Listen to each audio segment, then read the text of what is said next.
ब्रह्मोद्यान उपरांत सत्संग, अष्टावक्र गीता। जिज्ञासु विकसित साधक जनक, निदान करता मार्गदर्शक ब्रह्म ऋषि अष्टावक्र। प्रश्न छोड़ा है, मूल मुक्ति कैसे मिलेगी, मोक्ष, वो ज्ञान, वो अभिरुचि कैसे प्राप्त होगी, अविद्या से कैसे मुक्त हो जाऊं, और इसका साधन वैराग्य कैसे। तीनों भाव एक ही श्लोक में आए। ब्रह्म ऋषि उत्तर देते हैं, जितने भी विषय हैं आसक्तियों के, वासनाओं के, विष समझकर त्याग दे। पर साथ में सहारा भी तो देना पड़ेगा, क्योंकि विषयों के बिना जीवन नहीं चल सकता। विषय अनिवार्य हैं। क्षमा, दान, सरलता, सत्य इत्यादि आवश्यक तो हैं, पर जीवन जीने के लिए कुछ व्यवहारिक पक्ष भी अनिवार्य है। उसके बिना जीवन नहीं। ये तो कुएं की मुंडेर पर चलने जैसा है। चलना भी है, गिरना भी नहीं है, दोनों कार्य साथ साथ। सुनने के उपरांत संभवतः जिज्ञासु रूपी जनक के मन में यह भाव रहा होगा। निदान स्वरूप अगले श्लोक में महर्षि ब्रह्म ऋषि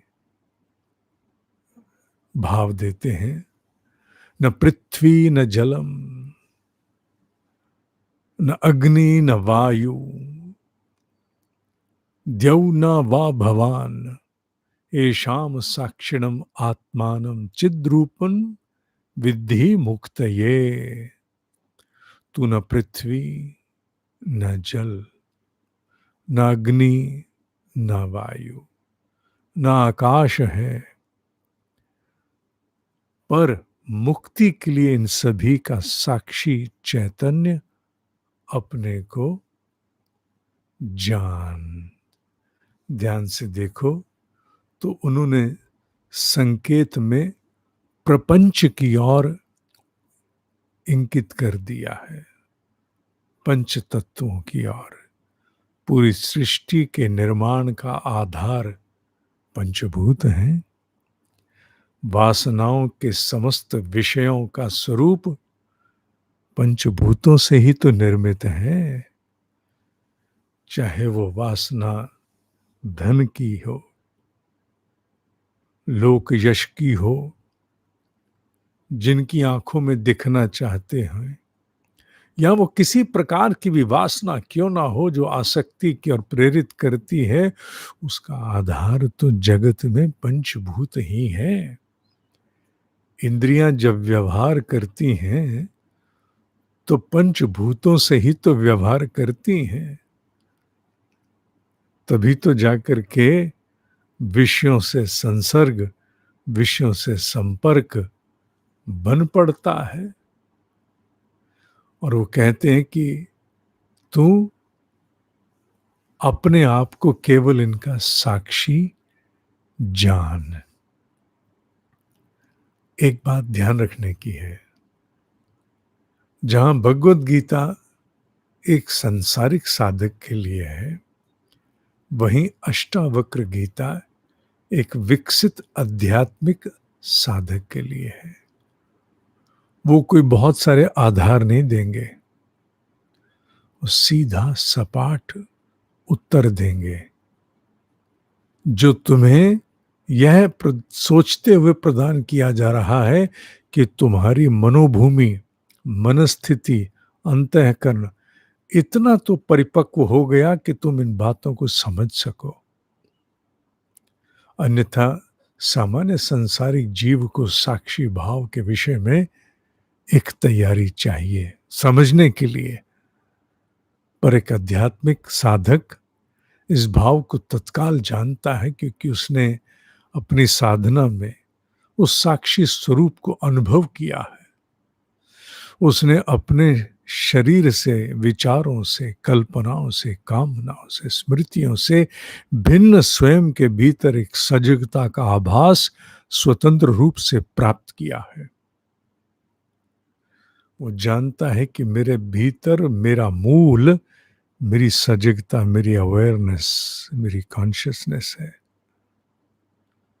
इसलिए उसके लिए साक्षी भाव को समझना उतना कठिन नहीं है, उतना कठोर नहीं है, वो समझ सकता है।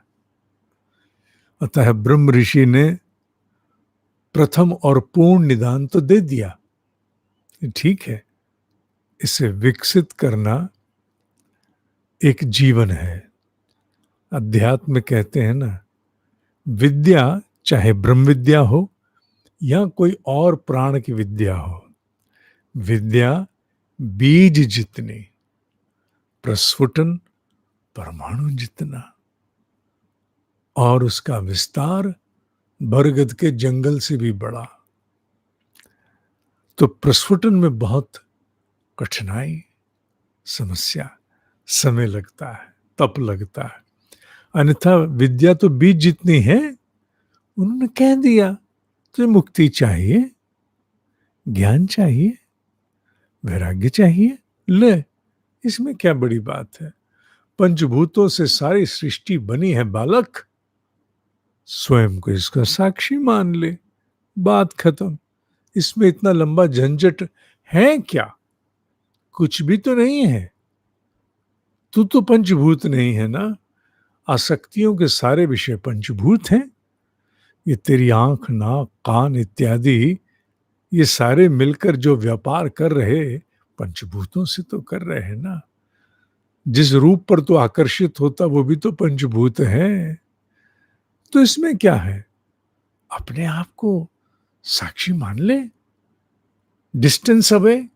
तू तो केवल साक्षी है, तू क्यों उसके साथ चिपकता है, विषयों से चिपकता क्यों है? साक्षी भाव में चला जा। निदान दे दिया, बात हो गई, द एंड। विद्या, ब्रह्म विद्या भी बीज जितनी ही होती है, पर उसका प्रस्फुटन परमाणु जितना और विस्तार मोक्ष की ओर ले जाता है। ये भाव धारण करते हुए आज के श्लोक का अध्ययन हमने किया है। अष्टावक्र गीता का प्रवाह इसी प्रकार आगे बढ़ता रहेगा, पर मनन अवश्य करना। आज का दिन बार बार अपने आप को जब स्मरण आए, साक्षी भाव में ले जाना।